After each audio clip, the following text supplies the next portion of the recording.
Okay, now the story of Homefront starts off in the year 2027 with United States being taken over by a now unified Korea, which is North Korea, South Korea, pretty much going high five, let's team up and take over United States. So they pretty much come over, take us over while we're having a bunch of problems, economical issues, and this bird flu thing, which they don't really explain, but there's a flu going around, and of course people are weak, so they take advantage of that, and we're weak. They take us over, and it's pretty much we're stuck with a ragtag team of soldiers, like many games, and you're the main character named Jacobs, who doesn't have a voice, which I freaking hate. I hate when characters don't have voices, and you pretty much go off on this adventure to try to stop the Koreans by killing them and destroying stuff. And of course, this guy and a whole bunch of other people isn't gonna be enough, so of course, there's going to be a sequel, maybe. I don't know. Anyway, the story, I think, is actually really good. There's a lot of harsh depictions of stuff here and there.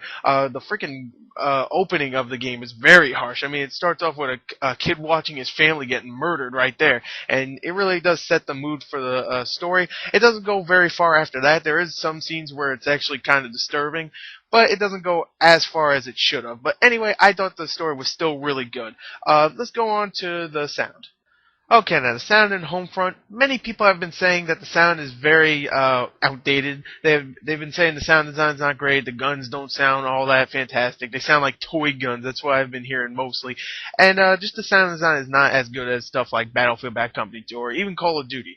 Well, I'm gonna say right here, I actually thought the sound was great in this game. I thought the voice acting was really good for the amount there is, because this campaign's pretty short. It's only 4 hours, and that's really all the voiceovers you're going to get, besides maybe in the multiplayer where someone says, oh, get down, or oh, we're about to lose, or something like that. That's really all the voice acting you get. But for the amount of time that there is voice acting, it's actually pretty good. And the sound design isn't bad. I thought the gun sounded really good.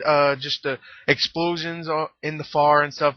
Everything sounded really good to me. So overall, I thought the sound was actually great. So let's go on to the graphics. Okay, now the graphics in the Homefront are actually really, really good. I know many critics have been saying that these graphics are not great, they're very outdated, they don't look as good as Call of Duty or Killzone 3. Not every game has to look as good as those games. Those games look great. This game does look great in its own way. I thought the environments looked really good, besides a few hiccups here and there, like textures that aren't popping in. Sometimes you just see a big freaking texture that's blurred, and you're just staring at it for like a couple of seconds, and then it just pops in, and you're like, oh, okay, there you go. It actually looks pretty good.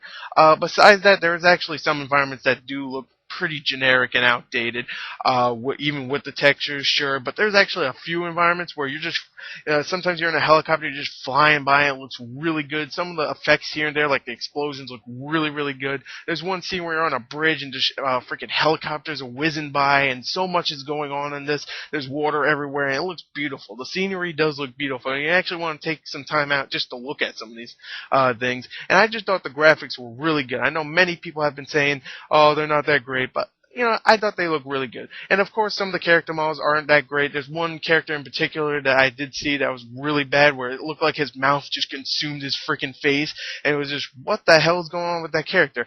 Anyway, some of the characters not great, some of the environments aren't that great, but I did think a lot of the environments do look great, and some of the character models do look pretty good. So overall, I would say the graphics for Homefront are really good. Let's go on to the gameplay.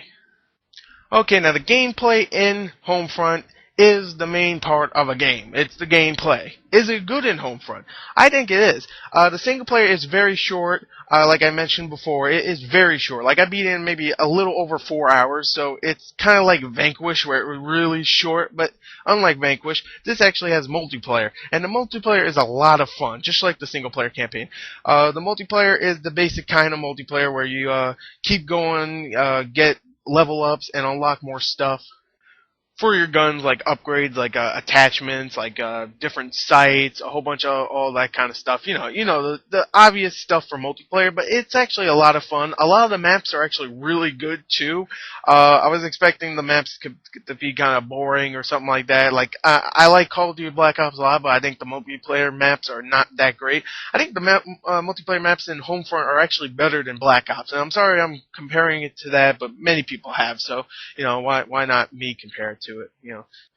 So anyway, I thought the multiplayer was a lot of fun. They also did add one other thing in here, which I forgot to mention, which is these things called battle points, where it pretty much replaces the XP system in Call of Duty Black Ops, where you kill someone, you get like 100 XP or something like that. In this, you actually get battle points, which you can use inside the game when you're playing to upgrade, not upgrade, like upgrade your armor. Get vehicles, get like a rocket launcher or something like that, or get like not RC, but it's like a RC helicopter pretty much, and go in the air and blow shit up. And that's really cool. I like the battle points thing, but it's been used in other games. The one that I'm thinking of right now is Monday Night Combat, where you can just upgrade on the fly right there, and that's cool. But it's nothing we haven't seen before, and it's something cool to add in there, but it's not innovative at all, really. But I'm gonna say right here, the multiplayer is still a lot of fun, and the single player is, for its shortness, still a lot of fun, and the story's pretty good for the game, the 4 hours you play it. So overall, I really liked Homefront. I know a lot of people haven't been caring for it, but I really do like Homefront. It's a fun FPS. Sure, it's somewhat generic, but it is a lot of fun. So overall, there you go. There's my review for Homefront. I think you guys should check it out. And while you're checking that out, check the description below for the written review and the score. So thank you and goodbye.